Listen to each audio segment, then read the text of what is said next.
Hi and welcome to this video where I just need to fit the inner bumper carrier, the outer bumper, the two wheel arch liners. Obviously got to put the crush tubes back on and must not forget the gearbox oil. Pretty important that. So hopefully this is the concluding parts to what the issue was, which was the rattle in the bell housing, which was the clutch release bearing tube had snapped off and was rattling around.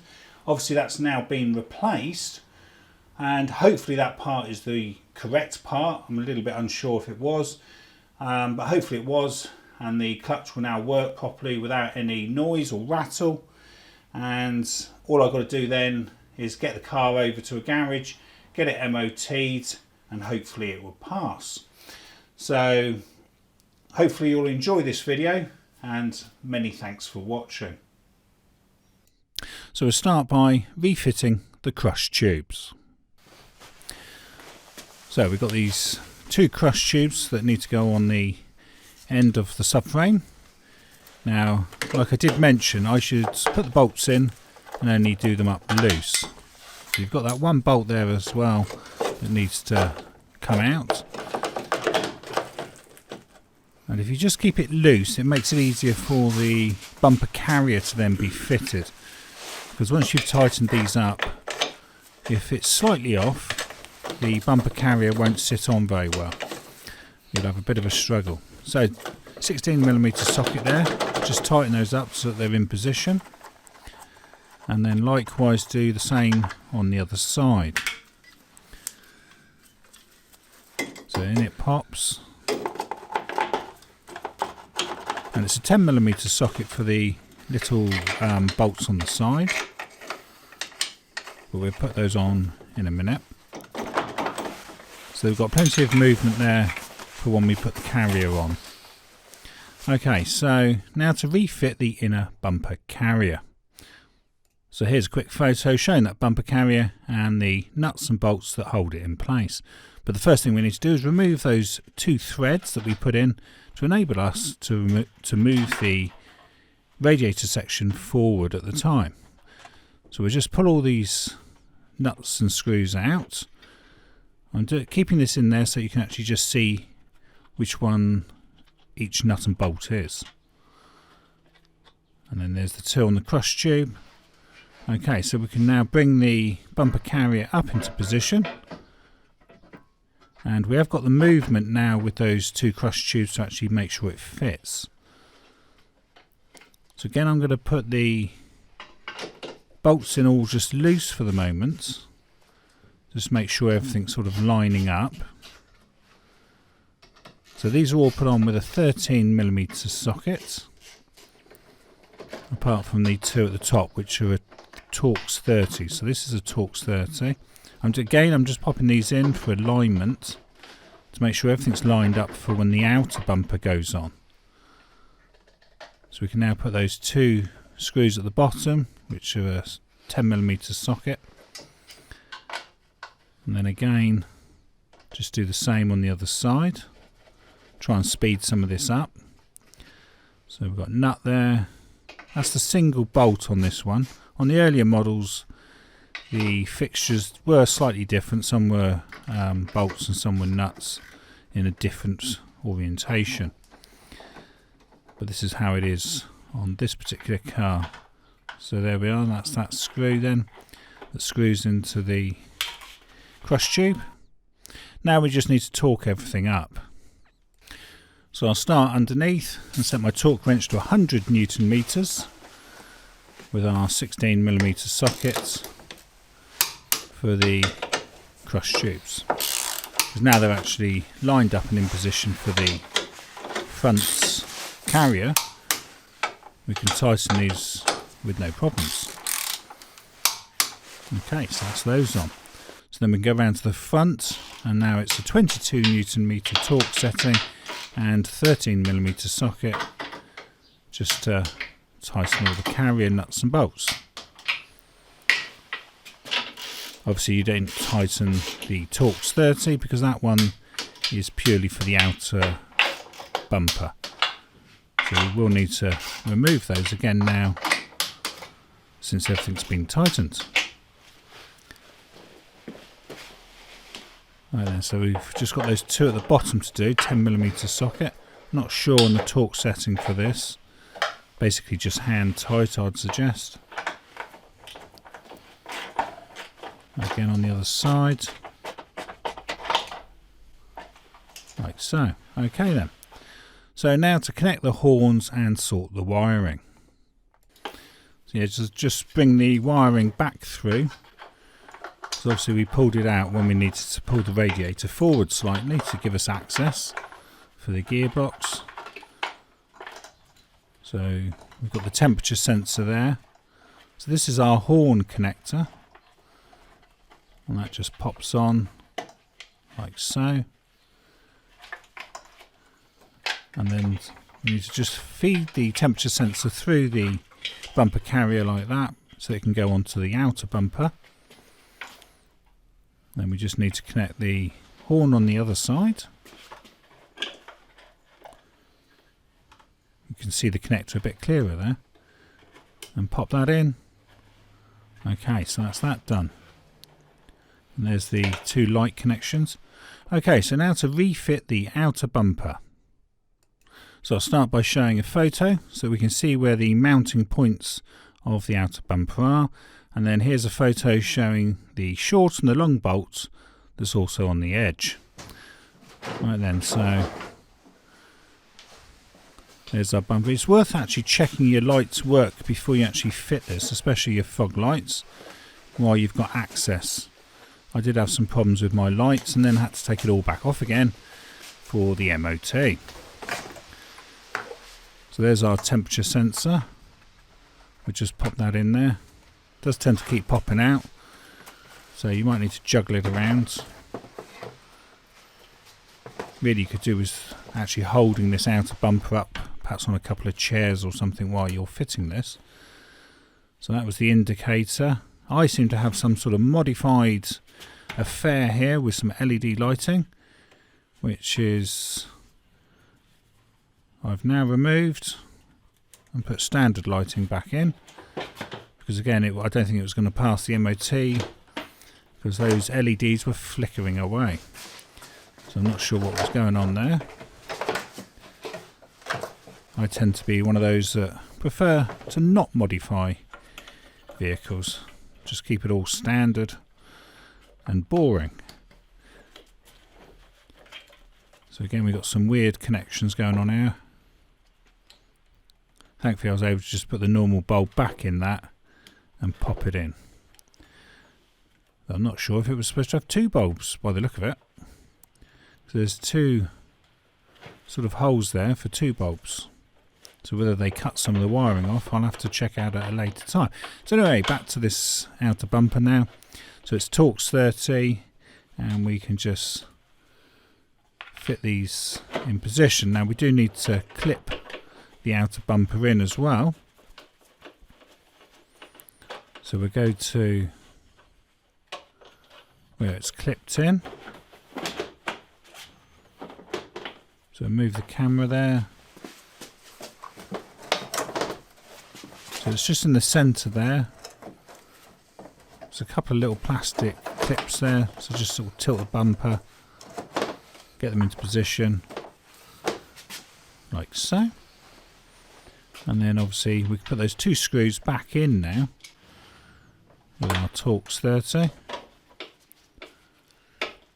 Probably don't want to do them too tight because the plastic seems to be quite fragile if you over tighten. Right, so that's on now.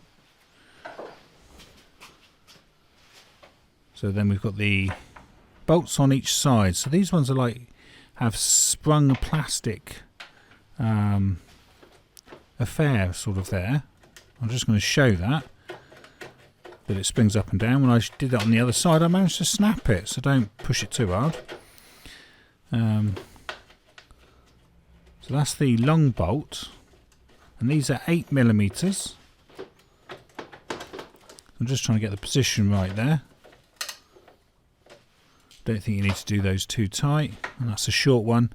and I have covered them all in copper slip because these can rust in quite nicely, and obviously everything starts falling apart when you then take it apart to try and get to the light bulbs. Again, on the other side you'll see this one I've actually managed to break that, which was a shame, as I was demonstrating to the camera. I obviously took that part out that I broke it. Didn't think that was such a good demonstration. So now down to the fog lights, which again sadly don't work on this car because, I don't know, they're LED, so they've been modified, and they don't seem to work. So I need to try and rectify that at some point and put normal bulbs back in. Right, so we just clip the ABS wheel sensor wiring back into position now, so that we can get ready for the wheel arch liners. So that's in there. Okay then, now let's refit the right inner wheel arch liner. So again, we'll show a couple of photos. So this is the liner showing you the plastic fixings and the posi drive screw locations. And obviously that's the liner when it's back in position, showing those plastic clips. So I'll also just show, while the liner's off, where the screws actually go. So one goes up there and another one goes there. Obviously the third one goes at the front of the car. So I was just showing the inner part. So we'll just bring our liner in. A little bit of fiddling around.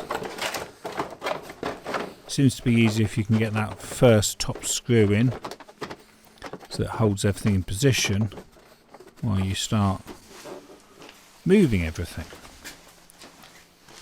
So obviously this is posi drive screw. Just pop that in. Like so. Now you need to clip this in at the bottom. It sort of goes underneath another flap of plastic, that part. That's our second posi drive screw in. So I'm going to start putting the plastic clips in.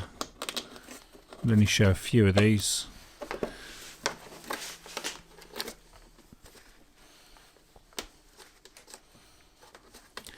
Can be a bit fiddly those. Did try and order some more off eBay, but they seem to be the wrong size.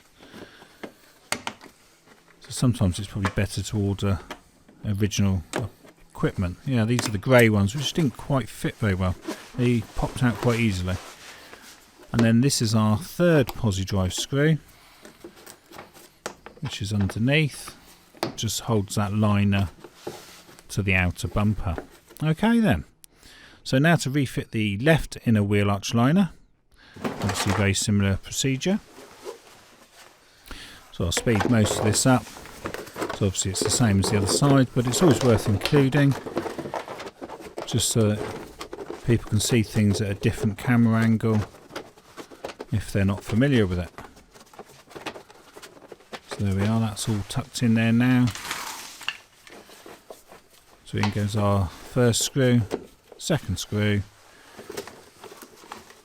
Get a few poppers in there just to start holding things in place. Head's come off that one, so I just had to push the sort of dowel, what's left of the dowel, in there. I think these have been off quite a few times now. Like that. And then we have got the dowel underneath the car. I'm going to use one of my aftermarket grey ones, which don't fit very well. Like so. Sort of holding it there and sort of not.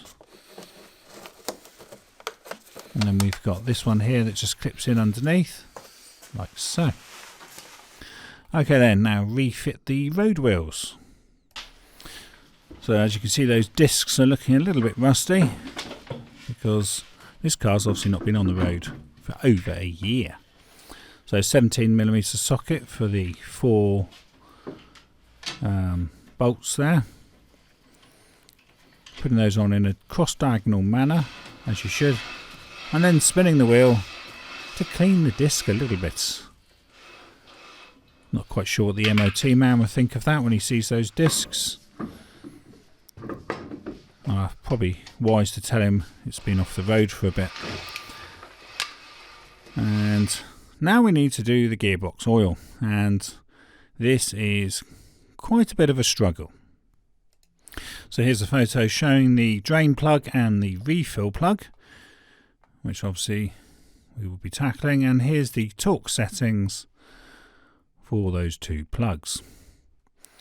So the first thing I'm going to do is just confirm that the drain plug is tight, which is 32 Newton meters on this car, which it is. So it's worth checking, and that was with an 8mm hex key. So now to the refill plug. That seemed to be a bit more of a struggle to undo. That was quite tight. Yeah, it was quite tight, that. Now the issue I had was that when you come to put a tube in there, you actually hit the main differential gear, so it's not as easy as you might think of just putting a tube through and squirting it in. Obviously I didn't want the oil coming back out, which I had in my last experience, which was a bit of a disaster, so I'm trying to go a bit more careful this time and actually get the oil into the gearbox. So here I've put a little 9mm tube on, which seems to be about the right diameter just to squeeze past that differential cog. So hopefully the oil goes in the gearbox and not just comes straight back out again in my face. So I managed to sort of squeeze it in there just past the teeth of the cog, and then it took considerable effort to force it through that narrow tube. Did work. As I say, you can see the effort I'm pushing on there to try and get that in. It was obviously going to take a few attempts at this because there's about 2 litres of oil there that needs to go in.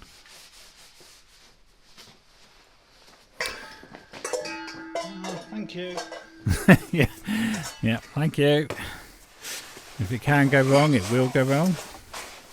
Alright, let's try and get some more in there. So we have got some in there. Now they do suggest that you, once you've got in as much as you can, that you actually sort of take the car for a drive to distribute the oil, then check it again, because it's at maximum when it starts to leak back out of the filler hole, but that's with the car on a level surface. Oh, there we so a little bit harder if you're at home doing this with the car raised just at the front. Find that plug.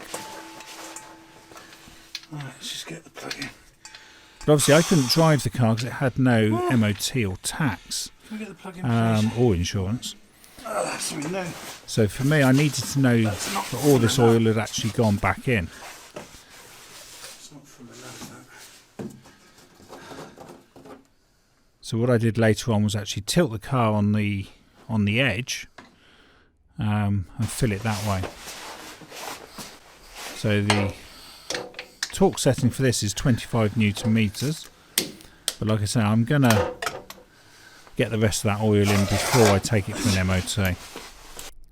Okay, so time to lower the car and tighten those 8 wheel nuts. Okay then, so now we can drop the car, take our matting up, which I absolutely love these mats. They've absolutely changed working on a car. Definitely makes it far more pleasurable. So I'm going to jack up on the centre of the subframe. Not sure whether technically you're allowed to do that, but it does seem to be quite a strong item. So that's where I'm going to jack. So get those axle stands out. Now the car is obviously very low, and if I lowered it straight down, it would end up being stuck on the top of the jack.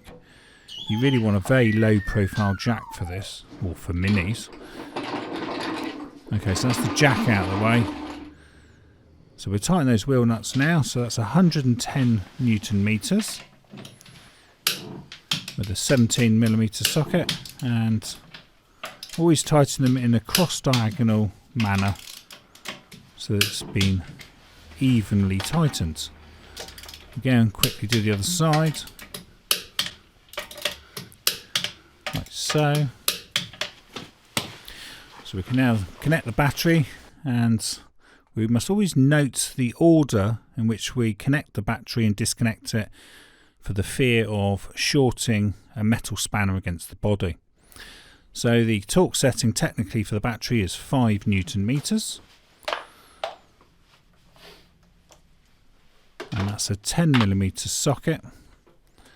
Now make sure the ignition's not on when you do this, as you might start finding that the car comes alive, and obviously it's drawing power when it's not actually fully connected properly.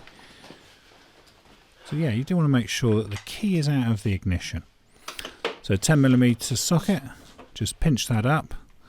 They're not tightened much at all, it's only 5 Newton meters. So definitely don't want to go over tightening that. So we can put our cover now back on the battery, and our weather strip. I've also got to do the same on the other side, because obviously that's where the engine beam was when we were holding the engine when we took the gearbox off. So also I disconnected these HT leads to give better access. So we need to pop those on there to get our connector to the coil pack, clip in the red locking tab, and then our final HT lead. So that's that connected, and then like I say, we've just got to pop our wiring loom back into the correct position and put the weather strip back on. So that should be all job done. So just check everything there, no tools there.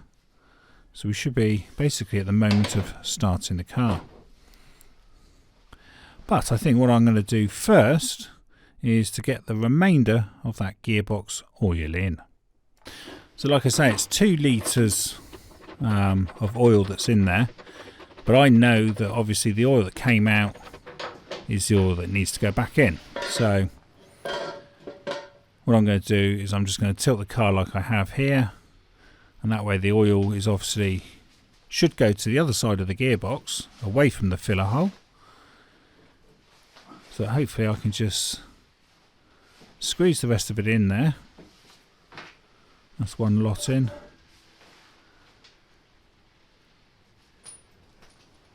So at least I know that when it actually goes over for its MOT, it's actually got the full amount of gearbox oil in there. Because obviously I don't want to cause an issue with the gearbox, or forget to put the rest of the oil in. So we just quickly torque that, like so. So now the car should be finally ready for starting and seeing if the rattle's gone, and whether that clutch release bearing tube was the right tube. Right then, down she goes, and the moment of truth. So here goes. So I've not pre-started it, this is genuinely the first start.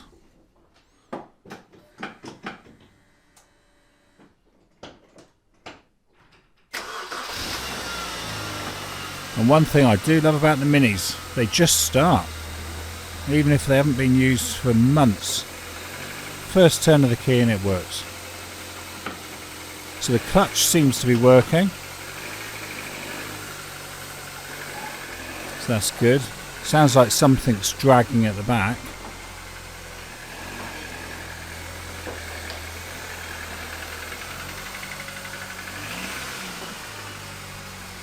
But it sounds quite quiet, and thankfully the tube that the release bearing is on hasn't ripped itself off, well, not yet anyway. So hopefully that tube is the correct length. So it does seem to be quite a successful repair, that. We'll just take it outside now.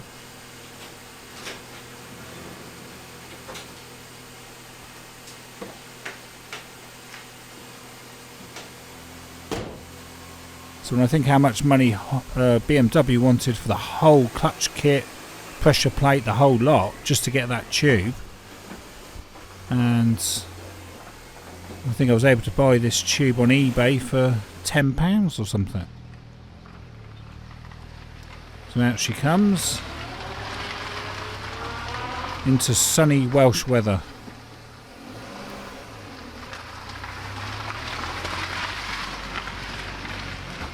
And she seems to be running quite smoothly.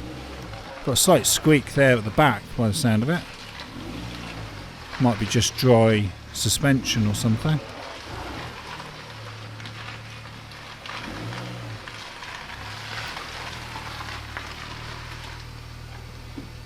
It all seems to be okay.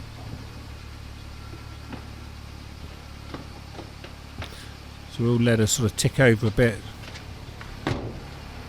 just to make sure that things are still okay. I'm not sure why I'm walking around the car there, probably checking for crash damage.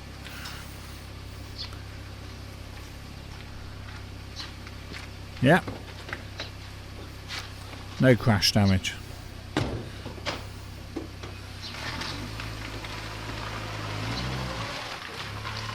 We'll pop her back in the garage now and try and do a quick check over of some of the MOT items. So I think some of the lighting is out, so I'm going to need to change a few bulbs, I think. So anyway, I took the car for an MOT and this is what we got. So I got an initial fail, which was disappointing, but thankfully the very kind MOT man actually fixed that for me, so that when I collected the car I still actually had a pass. Very nice of him. So anyway, so here's some reference photographs now which you can pause to view for longer. So here we are, just showing some of the fixings in the wheel arch liner that can be difficult to see. And there is the wheel arch liner showing all the different parts. Again there, that's the front of the liner. And the back of the outer bumper there. And these are the lights I have, which I think have been adapted for LEDs, which obviously I need to now try and convert back. And there's the inner bumper carrier and the back of the inner bumper carrier. So you've been watching Refitting Mini Bumpers on a Mini R57, and thank you for watching, and I hope this video helps you refit your bumpers on your Mini. This video was filmed and edited by me, Mark Savage, in December 2021, and I can be found on Instagram and Facebook as Coats and Gators.